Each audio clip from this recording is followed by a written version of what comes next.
Энэ удаагийн хавлаар мөрөөдлийн самбар гэдэг хичээлийнхаа талаар дээрээс нь хүсэл мөрөөдөл яаж биелдэг вэ? Ер нь өөртөө эрх хандлага яаж дэвшүүлдэг вэс гадна бас хүмүүс над руу маш их апдейт майнд нэг хөтөлбөрт оролцъё. Тэгээ уучлаарай нөгөө хөтөлбөр нь хаагдаад хоёр дахь нь зарласан байгаа. Тэгээд хоёр дахьт маань хүмүүс бүртгүүлгээд ярьж байна. Дээрээс нь өмнөх нэг хөтөлбөрт орсон хүмүүс маань дараа нь өөр гэр бүлийнхнээ суулгана, аав ээжгээ суулгана гэсэн 12 хоногийн дотор ийм үр дүн өглөө гайхалтай бүр амьдралтаа авч байгаа зүйлүүдийг ийм хурдан хугацаанд өөрчилж болчих зүйлүүдийг тэгээ дээрэс нь тарих бодол зэгцтэй болоод үг зэгцтэй болж байна. Амьдралтаа үр дүн маш өндөр гаргаж байгаа. Тэгэхээр би одоо яг надаас асууж байгаа хүмүүстэй апдейт майнд хоёр хөтөлбөрт хамрагдаарай гэж хэлэх байна. Тэгээд гайхалтай юм аа. Би ингээд одоо ингээл өнөөдөр ингээд жоохон бидний амьдрал дандаа асуудал бэрхшээл байдаг шүү дээ. Тэгэхээр өнөөдөр жоохон бэрхшээлтэй өдөр байсан ч гэсэн яг ингээд шавнырынхаа үр дүнг хараад ингээд тэдэр ингээд нүдэн дээр өөрчлөгдөөд нэг мэрэгжил нэг хүний дүрээр амьдрахгүйгээр энэ хорвоодлогод ямар их боломж байгаа юм бэ гэдгийг анзаараад бүр ингээд өөрийнхөө хүрээллийг өөрчлөөд ментор сонгоод ингээд хүмүүс төр очиод өөрийнхөө ирээдүг тэндээсээ олж харж сурах уу гэд. Дээрээс нь бүр хамгийн гоё нь өөрийнхөө сул талыг ажигладаг болсон байна. Тэгээ амьдралдаа бүр ахис дэвшлийг гаргахаас гадна мөнгөөр хэмжихгүй тэр ихтгэл үнэмшлийг өөртөө олж авсан байна. Тэр нь их гоё байна. Тэгээ дээрэс нь ямар ч мөрөөдөлгүй байсан хүмүүс мөрөөдөлтөй болоод тэрний хараас явах хүчтэй болоод хаашаа хүрэхээ ойлгож авсан гэд. Тэгээд өөрийнхөө дотоод өгөгдлийг нээж эхэлж байгаа. Тэр зүйлүүд нь дээрэс нь яг ингээд өөрийнхөө зорьсон сансан зүйлүүд нь бүтээд байгаад нь ингээд маш чин сэтгэлээсээ талархаж байгаа. Тэгээд одоо бидний 12 дахь хоног болж байна. Тэгээд 12 дахь хоногт талархлаа 12 хоног манайхан яг тасралтгүй талархаж явж байгаа. Яг хичээлээ яаж байгаа бас талархлаа хийдэг. Дээрээс нь гэрийн даалгавар өдөр болгон хийж гин. Гайхалтай өөрчлөлтүүдийг өөрийнхөө төлөө зүтгэж байгаа бүх охтуудаа сургалтанд байгаа 15-аас 60 насны бүх оролцогчдоо чин сэтгэлээсээ талархаад ингээ харахаар хайрвал даалгавар нь хараад сууждаг. Тэгээд маш их сэтгэл зүрхөө зориулж байгаа. Тэгээд угаасаа бид нарт нэг зүйл төвлөрөл хүч хийдэг. Тэгээд маргааш би мөрөөдлийн самбар хөтөлбөрөөр зарлажаас хөтөлбөр бишээ сургалтаа. Тэгээд би урд нь мөрөөдлийн самбар хийхээр Google-с нэг гайгүй байшингийн зураг татаал, эсвэл нэг гайгүй машины зураг татаал хийчихдэг байсан. Тэгээд харамсалтай нь тэр мөрөөдөл маань машины мөрөөдөл бол биелж байгаагүй. Тэгээд айлцаа оноо бас биелж байгаагүй. Тэгээ би яагаад ингэ зарим биелээ, зарим биелээг юм болоо гэж боддогсан аахгүй. Би ингээд самбар дүр юм наацаа. Тэгээд бараг энэ жил 90% биелсэн байна да харж исэн чинь хоёр нь ялчгүй биелээгүй. Нэг юм улаан машин хийсэн мэсэн тэр нь биелээгүй. Тэгээд юм орой мэнд тэгээд нөгөө өөр гой гой юмнууд хийсэн байсан чи биелээг байхгүй. Тэгээд яагаад биелдэг юм болоо гэд хүн болгон мөрөөдлийн самбар хийгээд тэгээд минийх зарим билээ зарим нь яагаад биелдэг юм болоо гэсэн чи би яг мөрөөдлийн самбар хийх ёстой тэр зүйлээр өөрөөсөө асуухгүйгээр шууд хийчихдэг. Энэ оюухан логик сэтгэлгээгээр шууд хийчихдэг юм байна л да. Тэгээд дээрээс нь доторх өөрөө шунлаараа хийчихдэг. Өөрөө шунлаараа хийсэн зүйл бүтэхгүй яг нөгөө чин сэтгэлээсээ зорж байгаа тэр өөрийнхөө явах хэвээр замаараа яваагүй байхад чинь шал өөрийн юмыг авч хүчээр наагаа ичдэг. Тэгээ тэр нь биелэхгүй болохоор жоохон ун дууцах ч юм уу сэтгэлээр унах ч юм уу тийм явдал болд юм байна гэдгийг харсан. Тэгэхээр мөрөөдлийн самбар гэдгийг чинь бид нар яг өөрөөсөө асууж өөрийнхөө энэ далд тухамсар энэ зүйлүүдийг бүр чиглүүлэх асуудалтай. Тэгээд тэр самбар дээр наах процесс бол үнэхээр амархан. Тэгээ ингээд хитэн зураг хайчлаа ч юм уурат ч юм наах бол үнэхээр амархан. Тэгвэл яаж самбараа хүчжүүлдгийг тэгэд энэ бидний бодол зэгцэхгүй толгой зэгцэхгүй байхад тэрийг яаж зэгцлээд асуултыг хариултыг өөрөөсөө олдгийн мөрөөдлийн самбарыг бүр тайлж уншдаг байгаа байхгүй юу? Яг ингээд та одоо ирээдүйд юу анхаарах юм, таны дутагдал юу байна, давуу тал юу байна, хаашаа анхаарах юм, төвлөрөх зүйл чи юу юм? Одоо жишээ нь бид нар ганц зүйл дээр л төвлөрөх чадвартай гэдээ би орой болгон лайв дээр хэлээд байгаа. Бид нар ганц зүйл дээр төвлөрж иж тэрийнхээ энергийг том болгоно, цасан бөмбөлөг гэдэг шиг ийм том болгож иж мөрөөдлөө маш хүчтэй болгох байхгүй. Тийм учраас би өнөөдөр хүртэл ингээд манай хүүхд ингээд гидсэн баслаад ийм байсан ч гэсэн би хажуугаар нь мөрөөдлийн хараас явсаа л байхгүй. Өнөөдөр ингээд сахилга баттайгаар ингээд лайв хийгээ сууж юм мөрөөдлийнхөө төлөө бас хүмүүсийнхаа тэр мөрөөдөл болгоно яаж бүтэж байгаа тэр болгоно ингээд хараа сууж байна. Асуудал амьдрал бэрхшээл зөндөө юм тохиолддог. Бидний зөндөө сорилтууд ирдэг. Гэхдээ бид нар ард нь яаж харах хэрэгтэй вэ? Бид нар санаа зовж болно те. Нэг сонголтод санаа зовж болно. Хоёр сонголтод гоншгонж болно. За гурав дахь сонголт нь хүлээн зөвшөөрөөд асуудлыг яаж шийдэх вэ гэж бодож болно те.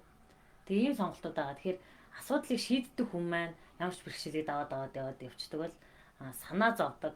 Эсвэл ингээ айдаг. Эсвэл ингээд нэг өөртөө амснаас буцдаг хүмүүс маань уучлаарай мөрөөдөлтөд хүрч чадахгүй энгийн амьдралаар хоньны амьдралаар амьдрнаа. Тэгвэл эсрэгээр та өнөөдөр өөртөө зорьсон бол өнөөдөр би ирээдүйд санхүү эрхчлөө, сэтгэлгээний эрхчлөө бүх зүйлийн эрхчлөөнд хүрнэ.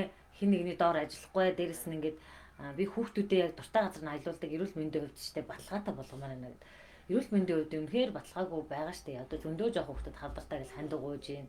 Ийм нийгэмд хүүхдүүдтэй болоод байна гэж тайван тэг хүнсний аюулгүй байл ямар байгаа л гэд энэ болгон дээр бид нар тайван суугаад эрх чөлөөгүй ингээд ээж аав нэг л их ажилтай хүүхдээ ч анхаарч зүйл байхгүй орой нэг чихэр боо өгчдөг нэг ийм амьдрал надад нэг эрх чөлөөгүй санагдаад байгаа. Тэгэхээр миний мөрөөдлийн самбар дээр яг энэ бүгдийг ингээд наачсан. Тэгээ тэрийг болохоор би анх удаа яг өөрөөсөө асууж хийж үзсэн байхгүй. Хандаа чи яг энэ мөрөөдлийн самбар дээр юу хүсэж байгаа юм бэ? Энэ яг чиний хүсэл мөрөөдөл муу юм уу?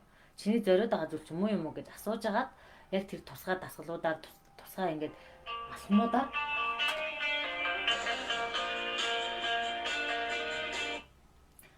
алхмуудаар тэрэндээ хүрсэн. Тэгэхээр ингээд тэрийгэ хийчихээр бүр ингээд сэтгэл хүрцэн яг дотроосоо хийсэн зүйл болохоор яг ингээд яг тусгай аргаар ингээд далд томсортойгоо харьцаж хийсэн болохоор ингээд харахаа тэрийг уншиг тайж уншаад оо яг энэ л байсан юм штэ. Би дотроо бодоол яваад идвэсэн. Гэтэ яг энэ л байсан юм гэдгийг олж харддаг юм байна. Дээрээс нь би мөрөөдлийн самбарыг тайж уншдаг шүүж ойлгодгоос урд нь бол эн чи зүгээр хитэн зураг наагаад хараад байхад бидний тархины дүрслэл сэтгэлгээл очт юм байна гэдгийг л ойлгодог байсан.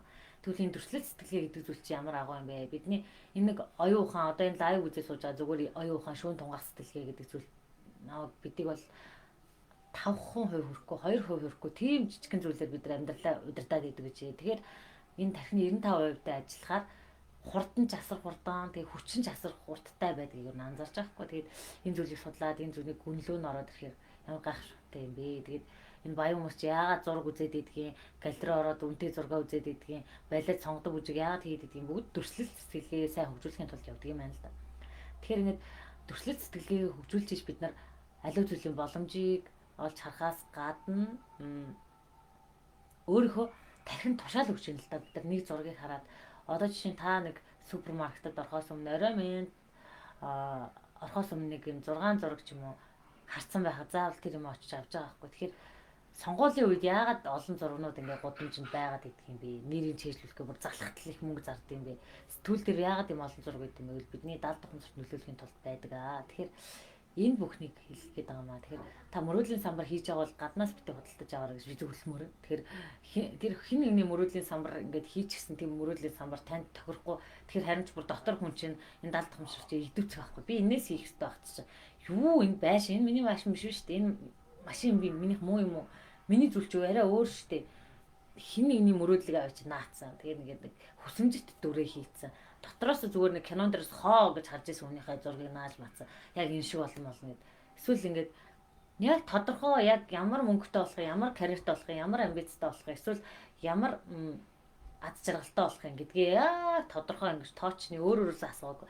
Тэгэхээр энэ хорвогийн хамгийн том асуулт өөрөөсөө асууж хариулт нэгтэй юм л шүү. Тэгэхгүй бид нар одоо нэг бэлтгэснээс асуугаад яхаар хариулт нь гарч ирэхгүй. Тэгэхээр та өөрөөсөө тэр мөрөөдлийнхөө яг энэ миний мөрөөдлөө миний явах ёстой зам уу гэдгийг олж харнаа. Тэгэхээр би одоо яг орой болгоно ингээд шавнараараа бахаал ярьдаг. Тэгээд манайхны ингээд ярьж байгаа зүйлүүд насар өөр болоод байна. Эхний лайв дээр бол амар энгийн биеэ барьсан хүмүүс байсан бол одоо ингээд 3 4 5 дахь лайв гэхэр хүмүүс бүр шал асар өөр болсон байна. Яриан хэлээр үг ярианы үгэн сэтгэлхийн задарсан. Дээрс нь дахиад лог сэтгэлхийн задарсан.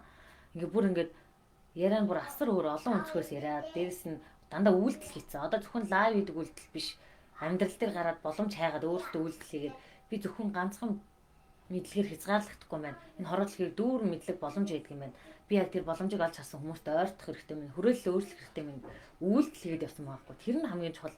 Тэрнээс биш нэг сургалт сураад ингээ нэг он сурагч болоод суухад ерөөсөө чухал биш. Хүн ер нь өөрөө үйлдэл хийж бүр ингээд манай бүр шавнарын ч гэдэг миний амнчтай байн гардаг. Үйлдэл хийхгүй бол чиний тархинд үлдэхгүй зүгээр 1000 мэдлэг 1000 гайхамшигтай зүйл толгоорож игээд үлдэхгүй гэхээр яг ингээд үйлдэл хийж байгаа. Тэгээд эхлээд ингээд анх сургалтанд оруулж ирээд хүмүүс ингээд хүмүүс айл та их чахнар нь ураад оруулсан. Тэгээд хүчээр шахуу орсон юм шиг санагддаг тийм мэдрэмжтэй хүмүүс байсан. Тэгээд эхлээд итгэл өмчлөн сул эсэ олоо. Одоо үгүй багш би өдөр болгон даалгавар хийн. Би өөрөө эхлээд надад асуул хийсэн юм гэдгийг ойлгосон. Би яагаад итгэж өмшөхгүйсэн бэ? Өөртөө итгэдэггүй гэдгийг ойлгосон. Би өөрөө хайцсан байсан байна багш. Үнэхээр өөрийгөө хайцсан байсан байна. Одоо багшаа би анх үнэнгээл хэлгээд угаасаа манай сургалтанд хийж худлаа ярьж чаддгүй анх. Анх би бол энд нэг хүчээр ороод ирсэн юм шиг мэдрэмжтэй ийм зүйлд итгэдэггүй гэдэг байсан чи энд яг шинжлэх ухааныхын баримт үндсийг хэлээд яг минь надад тохиолдод байгаа зүйл яг дотроос хэлээд тахаар би хүлээмжшүүлэхээс өөр аргагүй байна. Тэгээ би яг энэ зүйлүүдийг хийгээд эхэлсэн. Одоо ийм өөрчлөлт гаргаж ирсэн ингээд лайв дээр яг ингээд чин сэтгэлээс ярьж байгаа байхгүй. Тэр бол миний хувьд асар том хамгийн том амжилт. Яа тэгвэл хүн өөрийнхөө доторхыг гаргаж ирээд үнэндээ худалтай, муухайтай, сайхантай маад юусоо сайхан харагдах хичээдэг нэг ч хүн байдаггүй. Багтай, масктай байдаг нэг хүн ч байдаггүй. Яг мяагал хэлээд муухай хэлээд тэгээд ингээд ааштай гоё ааштай хэлнэ. Тэнд юусоо нэг хэлбэрддэг маск зүүдэг тийм хүн юусоо байдаггүй. Тэрнгээр би үнэхээр бахарч байгаа. Тэгээд манайхаа эхнээсээ одоо 1 сарын 15 төгсөлтөө хийн. Тэрнээс өмнө ингээд дараагийн сургалтаа зарласан байгаа учраас тийшээгээ орох хүмүүс нь ороорой. Тэгээд дээрээс нь тэнд би ганцхан зөвхөн энэ 6 сэтгэлгээн дээр явдаггүй. Сэтгэл заслын өөрөө сэтгэл заслын урлагаа сэтгэл заслахын төрөлт сэтгэлгээ, бүтээл сэтгэлгээг ажилуулахын зүйлийг давхар хийгээ явуулдаг болохоор илүү үр дүн төрдөг. Тэгээд одоо манайхаа 2 дахь хичээл авсан байгаа. Яг энэ сэтгэл заслахын төлөв. За тэгэхээр яг энэ мэтчилгээр явдаг яг юм хосолсон байдлаар яг юм сэтгэл засал гэдэг зүйл чинь аливаа хүний хайцагнаас гарахад өөрчлөлтийг өгдөг. Дээрэс нь яг итгэвчүүлээд явцдаг. Тэгээ сэтгэл зүйн бүр юм хүнд асуудлууд өөрөөсөө нууцсан гэмтлүүд эдгэргээ давхар гаргаад яваад байгаа болохоор нэлээд хөнгөрцөн байдаг. Эхлээд анх юм гомдлоос салах техник хийхэд манайх эхлээд гайхадсан. Ингээл гомдол алга болчдөг гэж юу гэдэг. Тухайн үед нөө оюун санаа айгүй юм шүүн дугаас сэтгэлийг ажиллаа. Тэгээ би за хэд хоногийн дараа надтай нэг холбогдоод яриад ахаараа та нарыг өөрөөсөө асуугаад ахаараа гэсэн чи хол эдэг сурагчд маа гинт дараагийн хичээл дээр орж ирээд багш нэрээ хөнгөрсөн байлээ. Нэр ингэсэн байлээ. Энэ оюун ухаан чи удаан юм байна. Цаашаа 70 давхамсар чи хурдан юм байна. Бид нар яг амьдрал дээр ойлгоод биен дээр мэдэрч байна. Бас шинэ боломжуудыг олж хардаг болсон. Бид нар ингэ шийдвэрээ гаргадаг болсон. Хамгийн гол нь шийдвэрээ маш хурдан гаргадаг болсон. Тэг хөрөх чадраа олж хардаг болсон. Гэх мэтслэнгээр хамгийн том гайхамшиг тэгэл байна да. Тэгээд мэдээж хүн л юм болсон. Заримдаа бэрхшээл болохоор унаа. Гэхдээ өргөд босоод ирэх чадaltaй болсон. Яг ингэ яг миний сургалтаас гарахад одоо жишээ нь Power Bank бүтээл сэтгэлгээ байнга ажилуулдаг тийм хүмүүс болж байна л да. Одоо хин нэгнээс тусламж хүсгүйгээр өөрөөсөө тусламж хүсээд өөрөөсөө урам зориг байнга сэдэх тийм дасгалууд одоо маргаашнаас орох чинь. Тэгэхээр заавал нэг юм инспирэшн өгдөг хүн дээр очиод заавал нэг илтгэгч дээр очиод нэг цэнгэлүүлэг гардаг. Эсвэл заавал нэг ментор, заавал нэг коуч гэхгээр яг бие даасан урам зориг удирдлага нь өөрт нь байдаг тийм мэтээчүүдийг бий болгож байна. Тэгэхээр энэ нь надад хамгийн гоё. Тэгээд ингээ бие дагаад гисэн хүмүүс ч одоо дахиж тэгж мэдлэгийг авахта хин нэг шүтэн биширч биш. Би өөртөө хангалттай зүйлийг миний сэтгэл дотор дүүрэн гэдэг мэдрэмжтэйгээ цаашаа авахгүй. Тэгэхээр нэг хамгийн их зорж яваа. Тэгээд энэ болгонд маань бас өөрөө чин сэтгэлээс өөрийгөө төлөө зүтгэж байгаа шавнартаа бүгдэнд нь таларлаа. Орой мэн баясгалагч. За тийм байгаа шүү. Тэгээд өнөөдрийн лагаар мөрөөдлийн самбар гэдэг хичээлээ сургалтаа зарлснаа ярьж байна. Маргааш 19 цагт орно. Тэгээ мөрөөдлийн самбар хичээл маань яг нөгөө туучир дэг жаягтай нь явна. Яг тусгай дасгалуудаар явна. Тэгээ хамгийн сүүлд таны хүссэн мөрөөдөл яг дотроос ч үсээд байгаа тэр мөрөөдлийг гаргаж ирнэ. Ямар нэгэн гаднаас нөлөөлөх зүйлгүй, хүсэмжит дүрггүй, дээрэс нь ингээд нэг хүсэл шунал нэмсэн зүйлгүйгээр яг дотроос үсээд байгаа тэр зорилго чи юу юм гэдэгтээ уялдуулсан тийм мөрөөдлийн төгс самбарыг анх удаа ч юм уу хийж үзээрэй. Урдны мөрөөдлийн самбараас чи шаалаа өр гэдгийг хийснийхаа дараа ойлгоно. Тэгэхээр манайхан бас мөрөөдлийн самбараа яг надад руу сэтгэлээ илгээсэн. Нэрээ урд нь өстө ингэж мөрөөдлийн самбар хийж байгаагүй байна. Ямар сони мөрөөдлийн самбар ингэж уншиж болдгоо юм. Яг миний энэ толгой дотор байгаа зүйлийг яг зургаар илэрхийлээд, үгээр илэрхийлээд, бодлын мөн ингэ бүр цэгслээд гаргаад ирсэн юм шүү дээ. Юу гэх нь угаасаа ойлгомжтой шүү дээ. Яг миний сул талыг хилцсэн байна шүү дээ. Хөөе даваа талын маань хилцсэн байна гэл гайхаад байгаа байхгүй. Тэгээд ингэж би нөгөөх нь ингэж уншаад ингэдгийн тэгдгийн ингэ тэгэхээр нэр шал өөрөд юм байна. Би урд мөрөөдлийн самбарыг арай дутуу уналдаг гэж. Арай л нөгөө зүгээр нэг арай хийсвэр яваад идэг гэж хөнгөө хандаал ингээд нэг мөрөөдлөхээр нэг төсөөлөл юм л одоод идэг гэсэн чинь зүгээр яг энэ доктортойгоо холбогдох, дотоод хүнтэйгээ холбогдоод юу хүсэж мөрөөд зорж байгааг энэ тэн дээр гаргаж болд юм байна гэдэг юм анзаарсан. Тэгэхээр маш олон хүмүүс мөрөөдлийн самбарыг он гарахаас өмнө яг зүгээр яг өөрөөсөө асуусан мөрөөдлийн самбарыг хийгээсэ. Тэн дээр би нэг шуудаа ийм зургнаа, яг ийм зорилготой чи яг ингээд ийм байвал гоё штэ, моштой гэдэг тийм зөвлөгөө өгдөхгүй.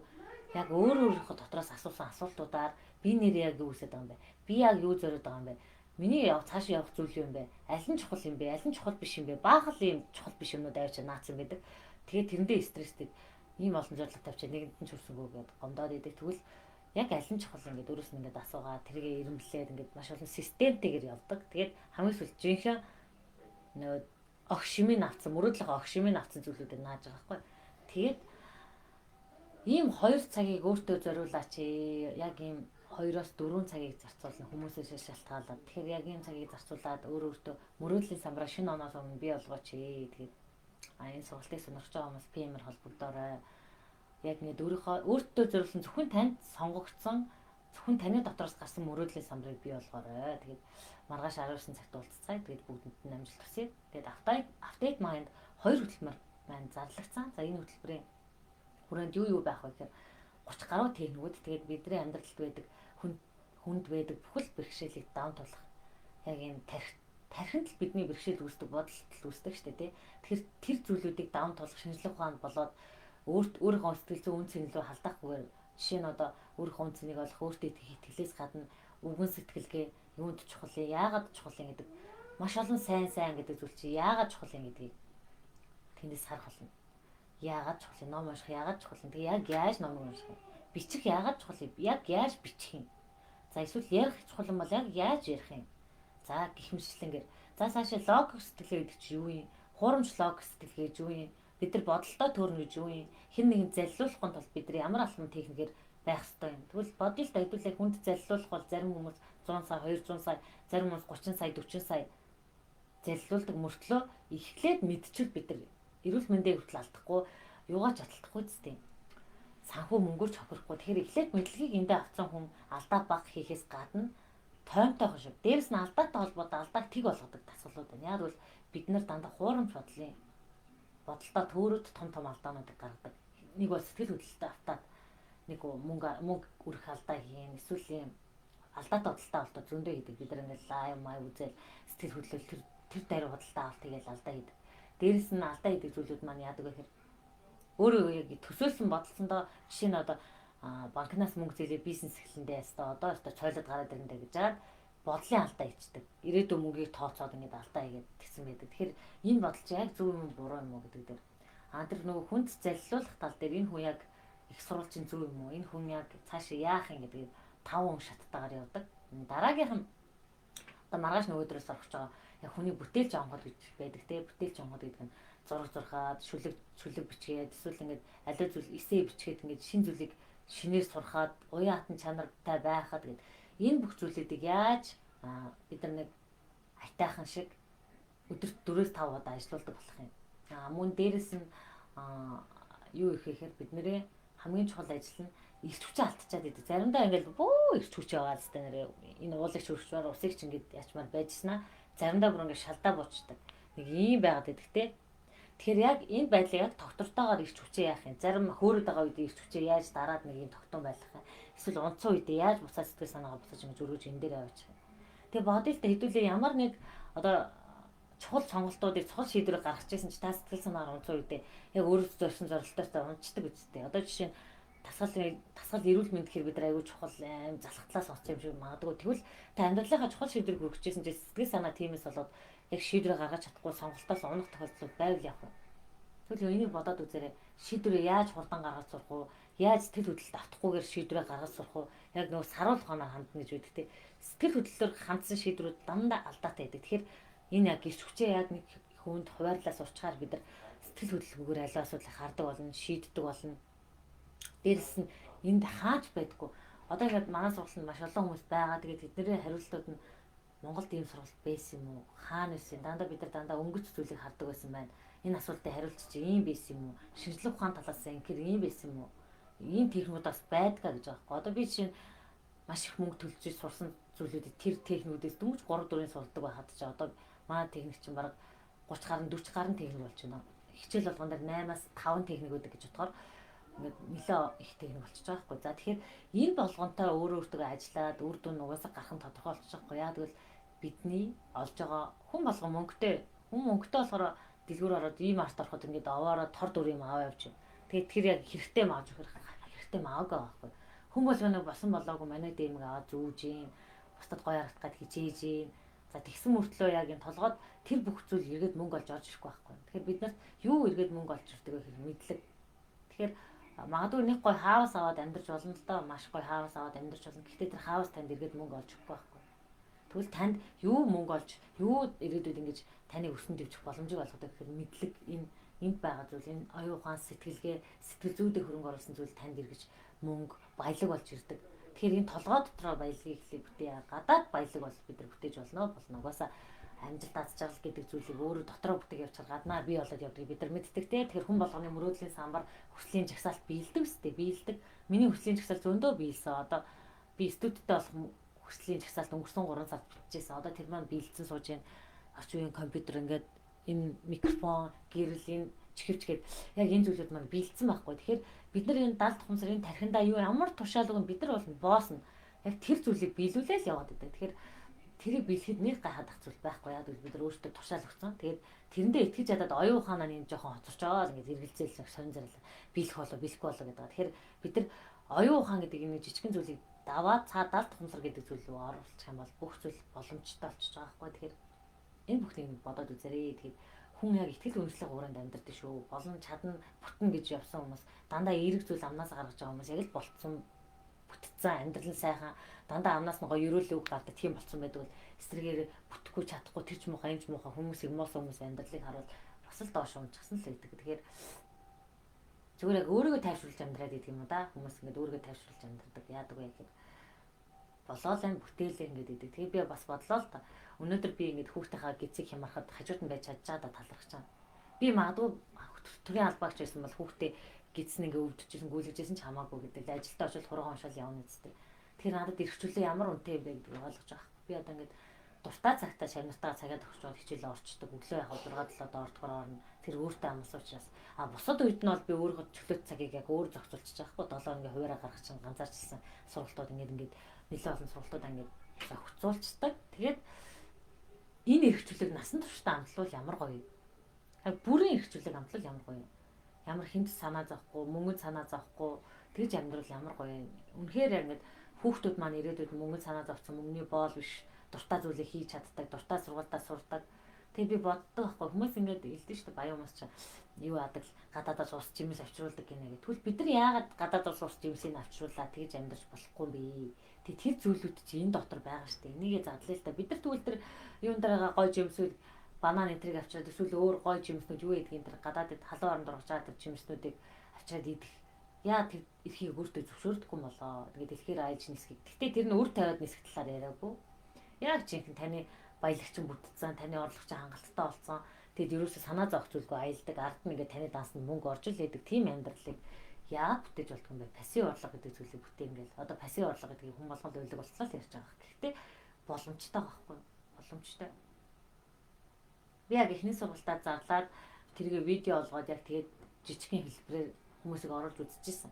Эхний миний үйлдэл болохоор маш чухал байна. Тэгэхгүй ингээд бодоол яваад мэдэн штэ пассив орлого гэж байдаг, үнэт цаас гэж байдаг, хувьцаа гэж байдаг, coin гэж байдаг гэдэг нэг л их мэддэг болсон юм. Тэгээд ингээд бизнес гэж мэднэ, амархан штэ гэдэг. Тэг яг амьдрал дээр амарх юм хийсэн юм уу байхгүй. Тэг хувь хүний хөгжилтэй анхаарж байгаа, тэгж байгаа, ингэж байгаа, мөрөөдлийн самрагч мэднэ, наадгаж шинж мэднэ тэгнэ гэд. Тэгсэн хэрнээ яг ингээд бодит байдалтай мэдээгүй ямар ч үйлдэл хийгээгүй. 100 удаа бодсноос нэг удаа үйлдэл хийсэн дэр байхгүй яа. Бүр 1000 удаа бодож ирснээс бодоол яваад байдаг. За тэгж байгаа тэрэндээ ингэж байгаа ингэндээ гэж бодоод бодлоо өөртөө ингээд бодлын занг тавьцдаг. Тэгж байгаа гэдэг зүйл хизээж бүтэхгүй. Тэгэхээр тэгж байгаа биш яг одоо шийдвэрээ гаргаа. Шийдвэрээ баян хүмүүс ядуу хүмүүс хоёрын ялгаа нь юу байдаг вэ гэхээр баян хүмүүс яг тэр үедээ шийдвэрээ гаргачихдаг байхгүй. 3 секунд дотор гэс бодоод шийдвэрээ гаргадаг бол ядуу хүмүүс байнга эргэлзэж идэг. Яах бол ийх бол тэгээ бүр шийдвэрээ гаргаж хүмүүсээс асуугаал явдаг. Яасан бол ийсэн бол гэдэг. Тэгээ ингээд апмайн хүүхд хөтөлбөр дээр яаж байгаа байхгүй. Тэгээд манайгийн хүүхдүүдийг сонио яасан гэсэн чинь бат нүүрэн дээр батг гарсан чинь тэр хүн хүүхэд Google-ээс ингээ хайгаад батганы талаар юм хайчихгүй надаас бэлэнчлээд асуугаад идэг. Тэгээ би Google-ээс хараад батгыг яаж адлах вэ гэж зөвлөгөө өгдөг гэж байгаа байхгүй. Яг энэ дээр хоёр хүсэлтгэлгээний ялгаа гарч байгаа. Эхнийх нь хүүхэд нь батг гарлаа. За нөгөө ангийнхаа мэдлэгтэй хүүхдэд найдаад бид нар амьдрал дээр яг ийм алдаа гаргадаг. Мэдлэгтэй хүүхдэд найдаад найзаа батг яаж адлах гэхээр нөгөө тэнэг Google-ээс ингээ мэдээлэл хайгаад тэр их сурвалжийн тодорхой юм уу тодорхой биш юм уу мэдээлэл ингэ шууд хэлж өгнө. Гэхдээ нөгөө талаараа тэр Google-ээс хайж байгаа хүүхэд нь илүү сэргэлэн илүү ингэ аливаа зүйлийг шин санаачлагтай хөхтэй байгаа байхгүй. Тэгвэл нөгөө хөхт маань бэлэнчилдэг. Яг хүний амаа л яваад идэг ингээд тэгдэг гинэ, ингэдэг гинэ гэдэг. Тэгээ бид нар бас өөртөө гаргадаг алдаа нь эрүүл мэндийн байдал дээр ч тэгдэг тий турах ч юм уу эрүүл мэндийн бүтээгдэхүүн хэрэглэх болохоор юу гэдэг вэ? Хүмүүсийн туршлагаар яваад эсвэл ингээд ямар шинжлэх ухааны үндэсгүй юм хийдэг байхгүй. Тэгээ дараа нь гээд эрүүл мэндээр хөгсөн юм. Ста тэр ч юм уу юм бэлээ. Ста онцгүй юм байлаа. Тийм зүйлүүдийг хийгээд идэг аа. Тэгэхээр хоёр янзын хүн байна. Нэг нь яг өөрөө ингээ Google мэглээ сайгаа YouTube-ээс сайгаад өөр мэдээ мэдлэг юу байна би эндээс юу олж чадахгүй гэж боддог тийм бүтээлч хүмүүс байдаг бол нөгөөх нь зүгээр яг юм ангаахан шиг амаа ангаас ууч тэр надаа юу гэх бол энэ надаа юу гэх бол тэгээ одоо орой мэнд тэгээд ингээ сургалтын дээр байж байгаа хүмүүс хоёр янзын хүн байна л да. Дандаа ингээ хичээнгүүлэн даалгавраа хийдэг. Одоо манай баясгалын хичээг сараа шиг тийм хүмүүс байна.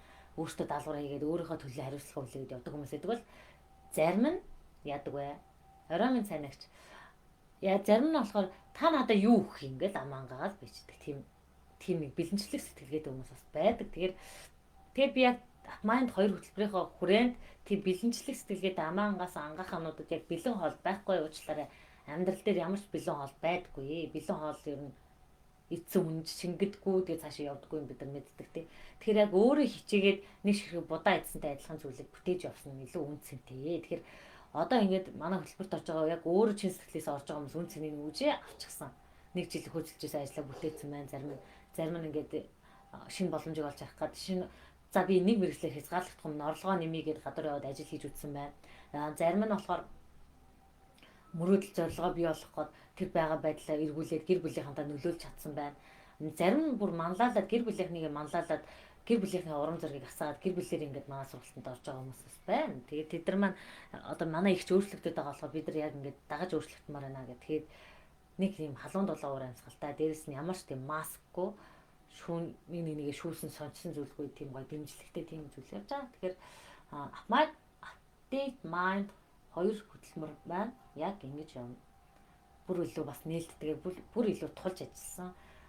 Update mind хоёр хөтөлбөрийн хүрээнд би илүү ингэж зүүмээр тулж ажиллаж явах болно. Тэгэхээр тийм өндөр стандартыг тогтооно. Тэгээд тэнд өөрийгөө өөрчлөх сэдэлтэй энэ амьдралаас өөрийнхөө ячаагүй зантаа нүүр тулах, энэ санхүүгийн бодит байдалтайгаа нүүр тулах, дээрээс нь сэтгэлгээнийхээ энэ ядмаг байдлаас гарахыг хүссэн хүмүүс ороод ирээрээ. Тэгээд яг тулж ажиллаад өөрөөсөө харилцаад өөрийнхөө сул талыг хараад давуу талыгаа өнгөлөөд сул талаа эмзэглэхгүйгээр хүлээж авдаг чаддаг болъё.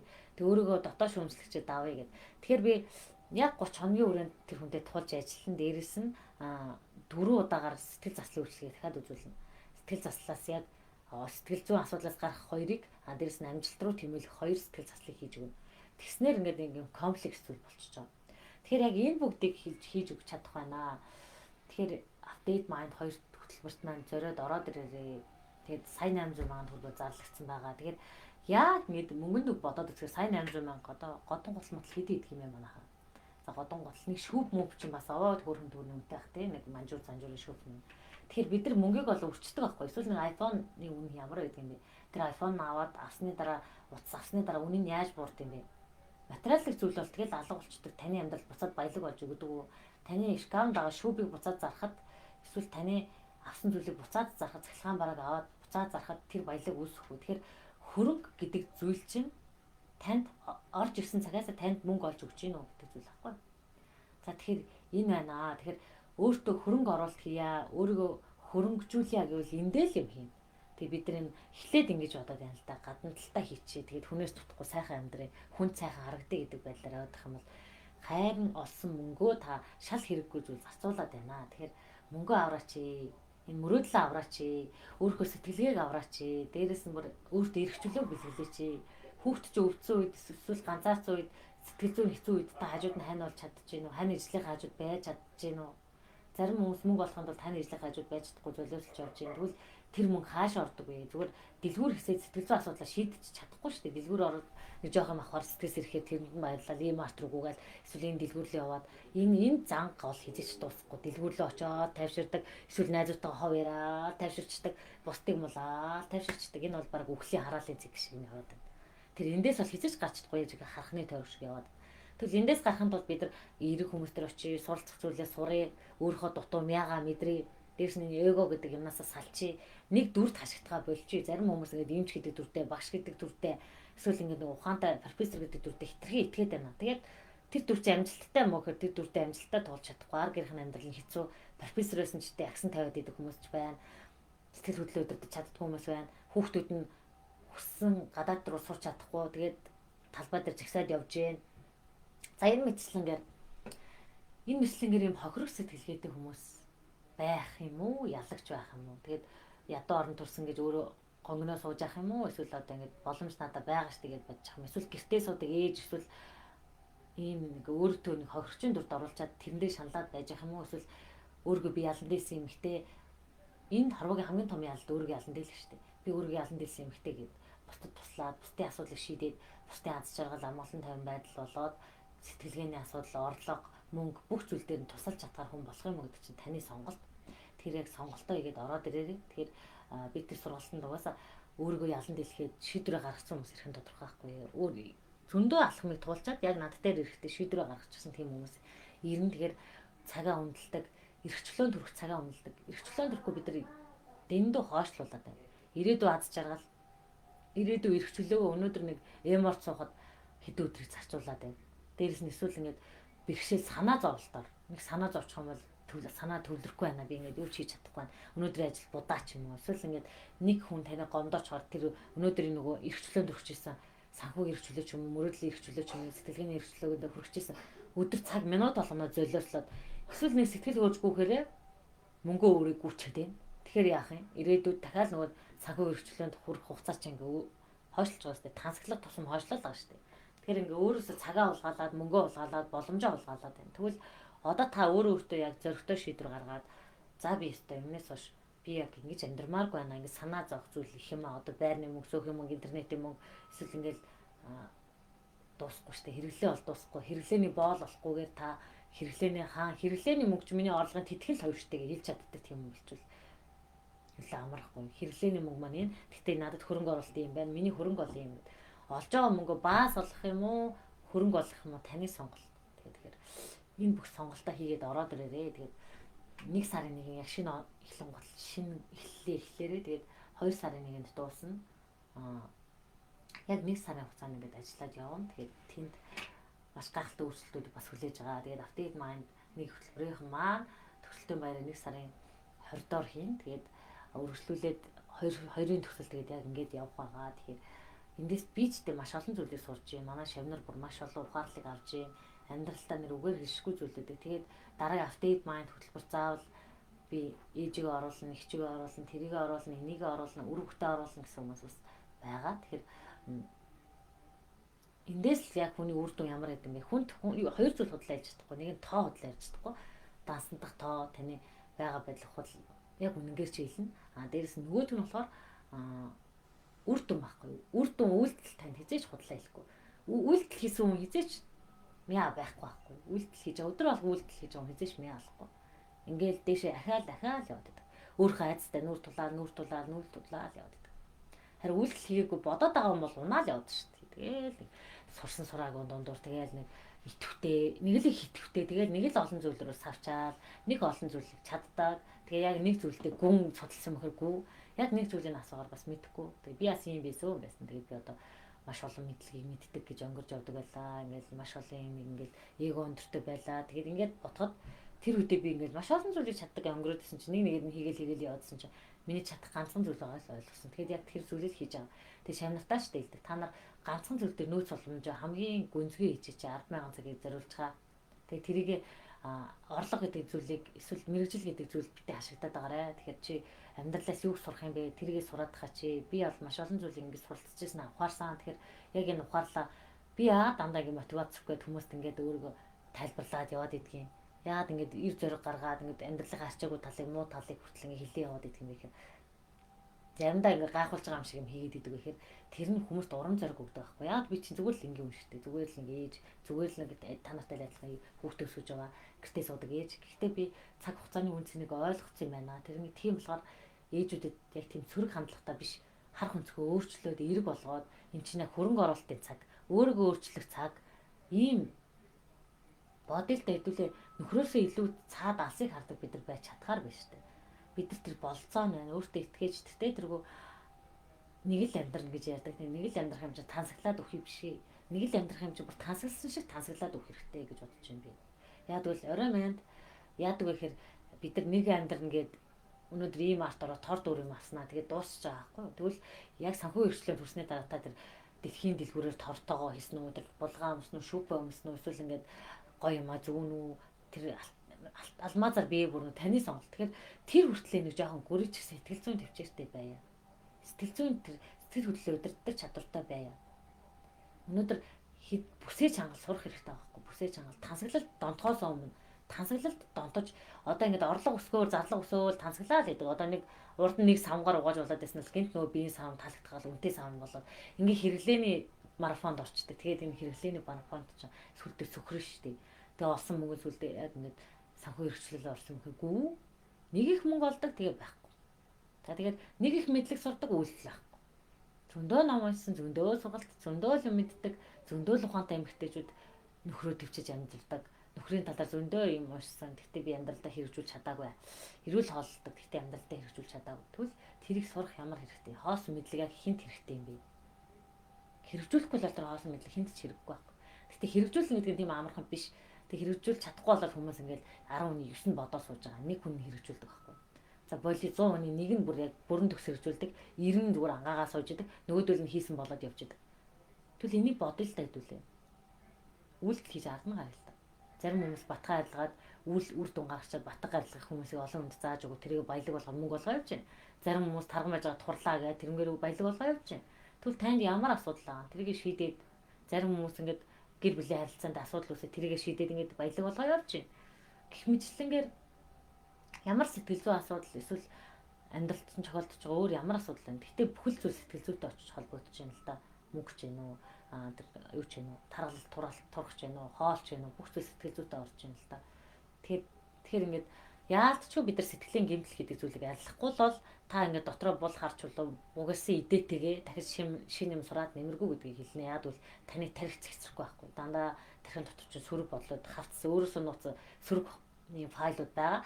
Тэгсэн мэтлээ наанаас нэг гоё эерэг мэдээлж ихэд байдаг. Тэгэхээр урдны сөрөг юу ч уншаал ингээд компьютер дээр ингээд уншаал байгаад идэв үстэй. Яг тийм процесс болоод хахад та яаж шинэ мэдээлэл үзнэ гэж интернет хүртэл гацдаг үстэй олон файл ингээд нээчихээр олон ингээд хавцнууд нээчихээр гацдаг шиг.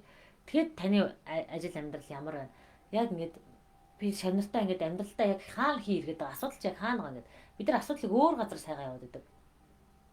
Орой манд өөр газар сайгаад яваад идэг. Миний мэдлэг дутуу байна. Эсвэл ингээд миний нэм зул болохгүй байна.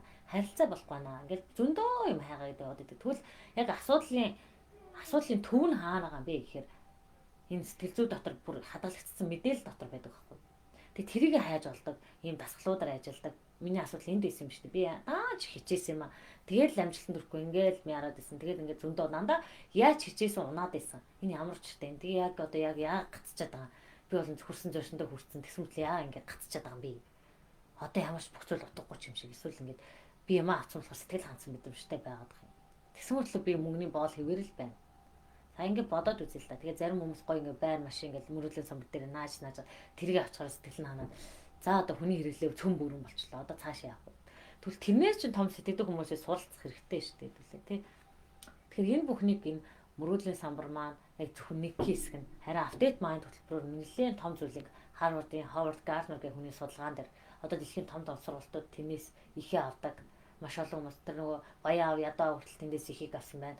Дэл Карнеги тэндээс ихийг авсан байна. Энэ зүйлүүдийг өөртөө хэрэглэе. Америкийн маш олон хүн дээр туршигдаад батлагдсан техникүүд сэтгэл зүйч, neuroscience эрдэмтэд, тархи судлалын эрдэмтэд энэ бүгд нийлээд цогц тийм техникүүдийг гаргасан. Хүний тархинд яг ийм үйлдэлээр нөлөөлж болно, ийм техникээр нөлөөлж болно. Oromel.co ийм ихтгэл үнэмшилт нь ингэж нөлөөлж болно гэдэг зүйлийг гаргаад ирчихсэн. Тэгэхээр бид адилхан л тарихтай байхгүй. Америктайгаа тэр нөхөр үр дүн гарсан. Энд байгаа одоо энэ сууж байгаа лайв үзэж байгаа бүжээ бүгд л адилхан тарихтай. Тэгэхээр яг энэ зүйл дээр нь ажиллаад байгаа. Тэгэхээр хүмүүс маас болсон заас хүмүүс орж би өөргөө амар ухаан мото гэж боддог байсан. Ингээд эсвэл би амар өөргөө аяасгүй өвсөлгүй гэж боддог байсан гэдэг. Тэгэхээр хариултыг авч яана л та.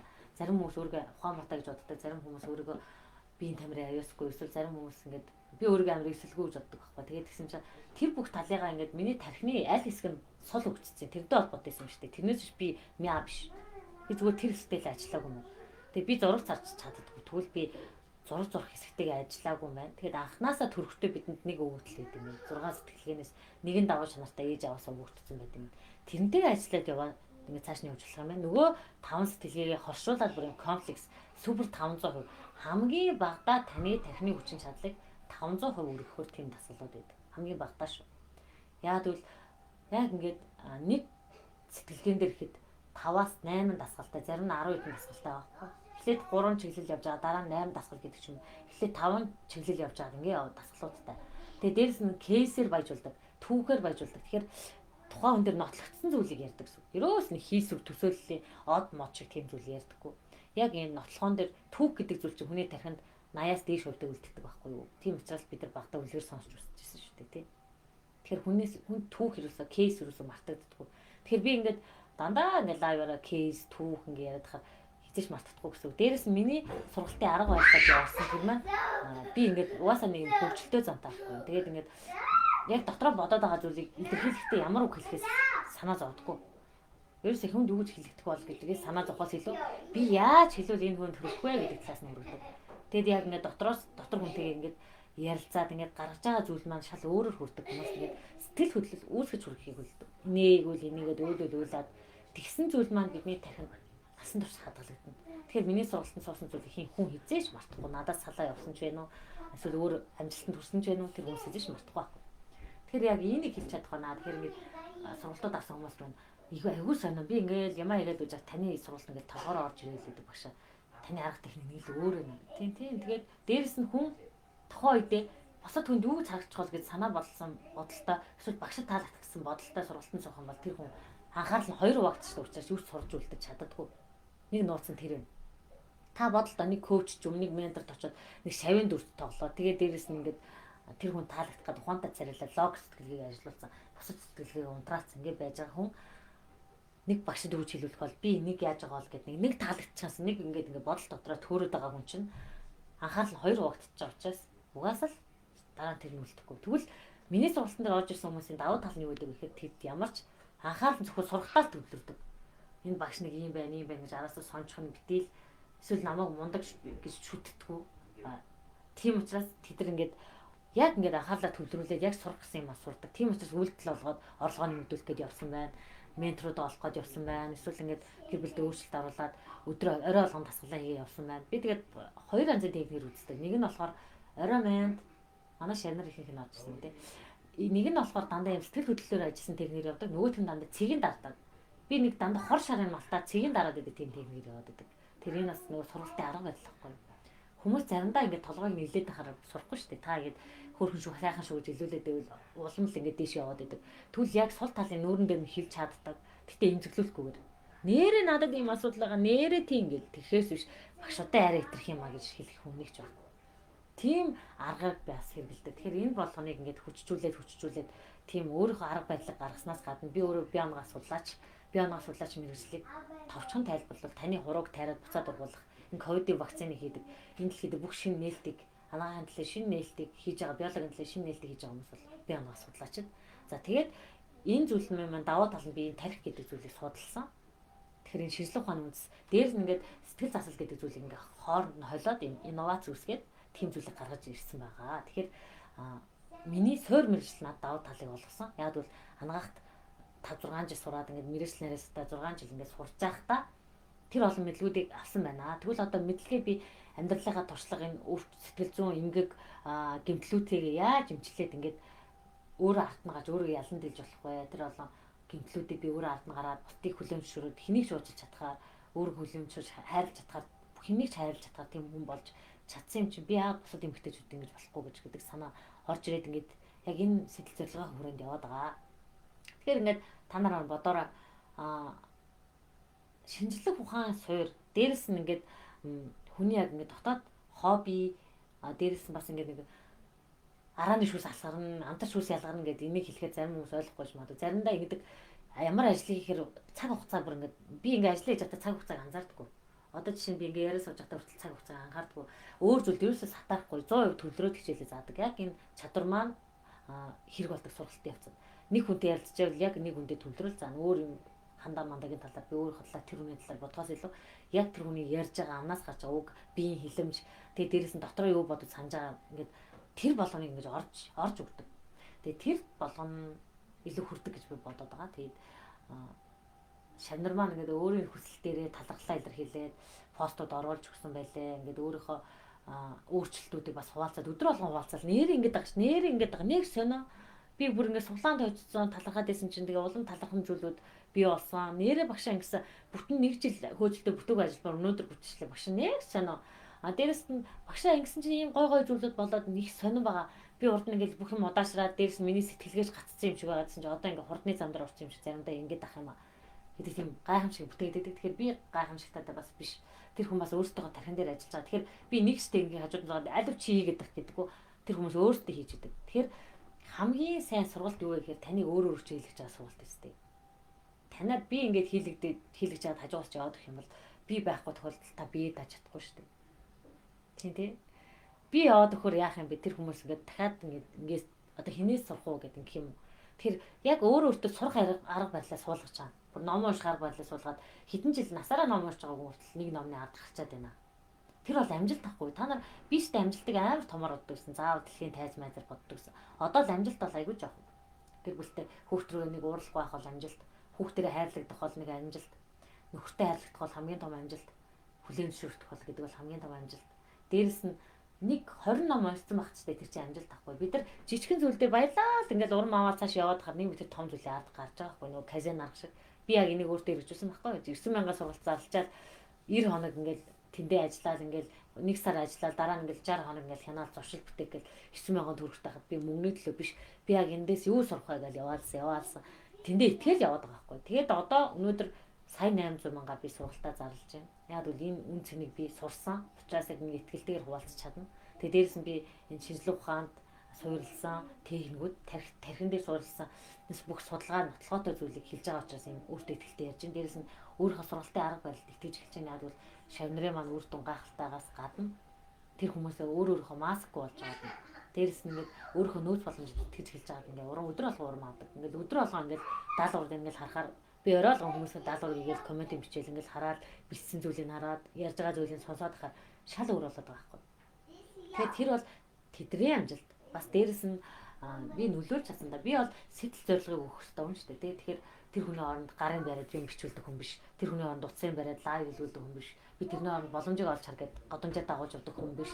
Би зүгээр сэтэл зорилгыг маш хүчтэйгээр өгч чаддаг. Тэгээд нэг цэгийн дарах чаддаг тийм хүн гэдгээ ойлгоод байгаа оройд. Тэгээд яг энэ зүйлийг л олоод авчаасаа гэж бодож байна. Хинээч цэник урам зориг гоохгүйгээр өөрөө павер банктай болоо. Ямар нэг сургалт, ямар нэг багш, ямар нэг хүнээс биш хараат биш нөхрөөс нэг урам зориг өгөхөөр босч ивэл хүүхдтэй өмсүүлэхээр босч ивэл ч юм нэг ийм биш. Яг өөрөө дотроо аз жаргалтай бүрэн бүтэн ганцаараа багтаач аз жаргалтай уурын энерги зүг хуваалцдаг. Уурсан үедээ тэрийг гой зүйл болгоо гаргачдаг, бүтээл болгоо гаргачдаг. Тэгээд энэ онгод гэж хэлээд байгаа зүйл бүтээл сэтгэлгээ, шин санаачлага өөрөө гинт гаргаад ирдэг. Тэр зүйлийг нэг тархиад сургаж болдог. Энэ тархийг бол яаж сургаж болдог вэ?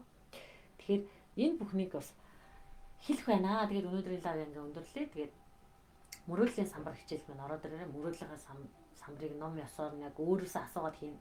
Тэгээд тусгай техникүүдээр явах болно. Дараагийн зүйл нь Update Mind 2 хөтөлбөрт маань ороод ирээ. Магадгүй энэ амьдралаа гэж байгаа хамгийн ихний хамгийн зөв хөрөнгө оруулалт авах гэж бодож байна. Ойр үед нэрээ хамгийн зөв хөрөнгө оруулалт амьдралдаа исэн өнгөрсөн оны хамгийн том ухаалал юу вэ гэхээр Update Mind гэж маш олон хүмүүс хариулж байгаа. Тэгэхээр тийм болохоор би яг хүмүүсийг яг ийм хөрөнгө оруулалт хийчихээсээ амьдралаа өөрчилж өсөө гэж их боддог. Гэхдээ яг мөнгө өрхийн хөрөл хэдэн сая батгаал үрдэг шүү дээ. Гэхдээ хөрөнгө оруулах болохоор ингээд тэмэлцэд эхэлдэг. Юу вэ гэдэг оюун ухааны хөрөнгө оруулалт юу илээ гэдэг. Гэтэл яг эсрэгээр байхгүй. Оюун ухааны хөрөнгө оруулалтын дээр мөнгө хайрлахгүй. Дэлхийн тэр гонтонгууд чинь эхний олсон 100 сая доллар толгойд хийж ярьдаг. Тэгсэн чинь манайх эхний олсон 100 сая доллар машин болгоод байгаа юм уу, байшин болгоод байгаа юм уу, эсвэл нэг материалын зүйл болгочиход байна. Дараа нь тэр зүйл нь яах юм бэ? Тэр хөрөнгө танд хөрөнгө мөнгө иргэд олж өгөхгүй, баялаг бүтээж чадахгүй, хин нэгний амьдралыг өөрчилж чадахгүй зүйл. Таны гадаагаа машин бол хин нэгний амьдралыг өөрчилж чадахгүй байхгүй. Эхнэрээ ажилдаа өргөж өгдөг. Эсвэл өөрөө гэж хүүхдэж өргөж өгдөг л. Гэхдээ яг сайн бодох юм бол таны амьдрал буцаад баялагийг бүтээж чадахгүй байхгүй. Энэ байсгээл нөгөө сэлбэн нэвтрэл, байсгээл юм нэг тэгэл дандаа халааснаас гарлаг гардаг үстэй. нэг юм болохоо ачиж байгаа мөнгө аваад тэгэл заримдаа ингээл эрэгтэй жүч чинь хөрөөсөө эхнэрээсээ нууж байгаа машиндаа юм зориулж мөрөлцсөн байдаг. Тийм үстэй. Тэгэхээр ингээд бодох юм бол уул нь эхлээд ийшээгээ хөрөнгө оруулалт хийх хэрэгтэй. Тэгжиж дараа нь ингээд мөнгө олдсон байна. Ингээд амьдрал дээр болдсон байна гэдэг зүйлийг би яг энэ итгэлийг маш олон өнд өгөх хэрэгтэй. Тэгэд өөрөө би бас нотлон харуулахаас илүү урам зориг өгөх хэрэгтэй. Би хэнд ч өөрөө нотлохыг хүсэхгүй. Зүгээр харин би урам зориг өгдөг. Би ч гэдэг ингээд хоёр хүүхэдтэй манай хүүхд одоо бага юм байна. Одоо би яг л юм ээж гэл хүүхдээ тэрвэр заримдаа хичээлээ заадаг. Тэгэл ингээд цагаа зохицуулах үедээ зохицуулна ингээд өглөө 7 цаг 6 цагт ингээд яг ингээд сууж идэг. Тэгэхээр яг энэ бүгдийг хэлэх гээд байгаа зүйл юу юм гэхээр ээжүүд бид ингээд дандаа хохирхоо болий, хоошоо суухаа болий, дандаа мяа ахаа болий. Өөрийгөө сайн болгоё. Тэгээд одоо ингээд энэ амьдрал таалагдахгүй бол яа таалагдахгүй юм да дотроо гацаа суугаад байгаа юм бэ? Үйлдэл алхам хийя. Тэгээд би болохоор зөндөө гацаа суужсан. Ингээ хийгээл явуулсан. Тэгээд тэндээс гарах ёстой нэг хоног нэг өдөр л ухаарсан байхгүй. За эндээс гарахгүй бол би яг ийм амьдралаар дуусах юм байна. Угаасаа ээжийн амьдрал, эмээгийн амьдрал, хүмүүсийн амьдрал, нийгмийн амьдралыг харахаар яаж дуусах вэ? Ойлгомжтой биш шүү дээ. 30 жил ажилласан нэг өрөө байрчихгүй тэгэл тэтгэвртэй гараад жаргаж байгаа мөхөр бас гол байсан. Өөр хөлтөд өгсөн зүйлийг авч өгч чадахгүй. Тэгээд өөрөө өмсөн зүйлсэн ч тийм насаараа л тийм нэг хянтгай зүйл хэрэгсэл эрүүл мэндчтэй болох өвчөө хараад баахан юм тортой юм тийм ирээдүйд зөндөл харж штэ одоо. Тэгээд яа заавал бид нар ирээдүйд тэгээ аль нэг тор дөрөв юм уу галдаалт мал яриа тэгээ явж байгаа хэвээр. Анхнаасаа бид нар шүдэ угаах ч юм уу энэ даалт ихсэж юм уу анхнаасаа өөрийнхөө эрүүл мэндэд анхаарсан бол ирээдүйд тор дөрөв юм уу уудаг хүн болохгүй л байхгүй. Өнөөдөр баян хүмүүс яагаад тэгж годнаас ус авчиж угаад өөрөө эрүүл мэндэд анхаарал өгдөг хэл тор дөрөв юм уу хордуулдаг байхгүй өөрөө. Тэгэхээр ингээд даалтны юм уу даалтны шийдэх зүйл байдаг юм. Байдгүй л өстэй. Тэгэл донтолттой болцсон тийм явж идэг. Тэгэхээр тийм байхыг хүсэхгүй юм. Тэгэхээр өөртөө хүсэж байгаа ирээдүйг бий болгохын тулд заримдаа эрг зориг итгэл үнэмшил хэрэгтэй болдог. Заримдаа энэ оюун ухааны шүүн тугаах сэтгэлийг давах хэрэгтэй болдог. Айцаа бүр давах хэрэгтэй болдог. Айцаа давхаас өөр яах юм бэ? Айцаа давхгүй бол чи мяагаар үлдэн шүү дээ. Хин чившээ үлдэн хүүхдтэй шайлгах бахархах юм байхгүй. Одоо зарим хүмүүс ээжийн талаар ярьж чадахгүй шүү дээ. Миний ээж мэдгүй нэг гэрээ чөлөөд байдаг. Дурсамжаас нь ээжийн талаар дурсамж ухаад хилээд хаа гэхээр хэлж чадахгүй шүү дээ. Тэгээс багш орчихгүй юм уучлаа. Ээж минь яг ямар хүн байсан? Юу даявс тэгсэн. Ээж тэгээд одоо ямар орлоготой байсан бичих. Ээж тэгээд одоо ямар бахарх юм байсан бичих. Зүгээр миний ээж хоол хийж өгдөг хүн байсан. Гэр угааж өгдөг хүн байсан гэж юм яриад. Бид нар тийм баймарг байна. Хүүхдүүд чинь таныг юу дурсан бэ? Зарим хүмүүс бүр ээжрээ бахаж явж байгаа байхгүй. Аим гоё юм зүйл яаж байгаа ингээл. Миний ээж юм аяастай сэтгэдэг байсан. Тийм одоо шагнал тийм зүйлүүдийг хийдэг байсан. Бахаж явж байгаа хүмүүс нүд нь ингээд асаад эхэлж байгаа. Тэгвэл ирээдүйд бид нар яах юм бэ? Өрөвтийнхээ амнаас нүднээс юу болж харна? Ээжрээ бахархсан сэтгэл юм уу? Эсвэл эсэргээр замын ээжтэй хөрхий чаавас нэг гэрээ шалаа угаад тэгэл авд хоол хийж өгөөл дуусчих штеп гомс момс угаагаад явж идэг гэсэн. Тэгээд уртаал байсан да гэрээ цогцохоор уурлаа л идэг гэсэн. Тэгээд тийм хүн байх юм уу? Тэр сонголтойг одоо хийрээ. За найстаа баярлалаа. Тэгэхээр энэ сонголтоо өөртөө игээд цааш нь яваараа гэдгийг хүсмээр байна. Энэ бол таны сонголт. Тэгэхээр өнөөдөр таны амьдрал танд таалагдахгүй. Өнөөдөр таны мөрөөдөл жижигхэн байгаа бол тэрийг томсгох хэрэгтэй байна. Та өөртөө эрхчлөө гэдэг зүйлийг эрхчлөөний үн цэнийг ойлгол хамгийн энгийн зүйл хүүхдийнхээ хажууд байх шүү. Хүссэн үедээ. Хүүхдөө гонглож явах үед, өвдсөн үед, баяртай үед, жаргалтай үед хүүхдийн хажууд хүссэн цагтаа байж чадчихвээ. Нөхрийнхөө эхнэрийн хажууд байж чадчихна одоо. Эсвэл хуруу уншуулаад яваад байна. Эсвэл нэг л их завгүй нэг л ингээд бизнес гэж гацсан гэдэг юм шиг. Тэгээд нөгөө мөнгө нь яг хийндээ гацчаад юм аа. Энэ бүхний гаргалгаа дахиад дараагийн алхмаа хийх байхгүй юу? Дараагийн алхмаа хийхгүй л та хий тойроо. Тэгээ хамаг яг хаа өрхөө мэдгүй байсараад энэ болсон дуусна.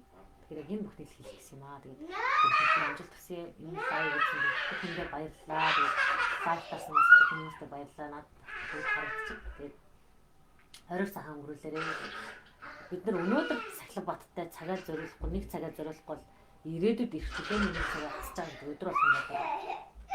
Ихтэй нэг цаг байхыг танаа мэдрээд үзвэл гоё үстэй. Юу санаа зовхгүй нэг цаг 70 ирээд ингээ хөвтөлтэй. Тэр аз жаргалыг мэдэрч явах. Ихтэй хүн төрөлтөн болоод төрсөн шүү дээ. Тэгэхээр тэрийг мэдрээд алин байх нэг ядмаг мөнгөдөө татсан ч юм эсвэл ингээд нэг өөрөөсөө харамсан байгаад тийм хүмүүс мөнгө цуглуулаад байдаг. Тэгээд адчаалтаа хамгүй өөрсөө нарийн цуглуулаад тэгснэ хүүхдүүдэд зориулсан. Тэг хүүхдүүд нь ч бас нэг өлегтэй амьдсан юм байхгүй. Тэгээд энэ бүх юм маш олон харж байгаа шүү дээ. Хэдүүл яг энэ алдаа гэдгийг тавтал. Хүмүүсийг харах юм бол алдаа зөндөө харагддаг шүү дээ. Тэндээс суралцсан. Харин хөөх юм уу шүүхгүй, буруу шахахгүй, зөвлөгөө өгөхгүйгээр яг ийм байдлыг хараад за эндээс энэ хүнээс би юу суралцаж болох вэ? Надад ямар алдаа заагаад байгаа юм бол би эндээс юг харж болох вэ? Тэгвэл хүнд сохтуу ингээд газар хөвтөд тасарсан ахаас хүртэл бидний суралцаж болно шүү дээ. Ямар алдаанаас энэ ах суралцахгүй л энд хүрч байна. Сэтгэл хөдлөлөд гэж чадахгүй байсан юм аа. Тэгвэл тэр Ленинградд сурч байсан Улаанбаатарт яагаад ингэ хөвтөж байгаа юм бэ? Энэ бүхнийг бодоод үзье. Тэгэхээр өөртөө хамгийн том хөрөнгө оруулалт хийгээд та хэр зэрэг хөрөнгө оруулна? Төдий чинийгээ дээшээ ахиж хатах гэж хэлсэн.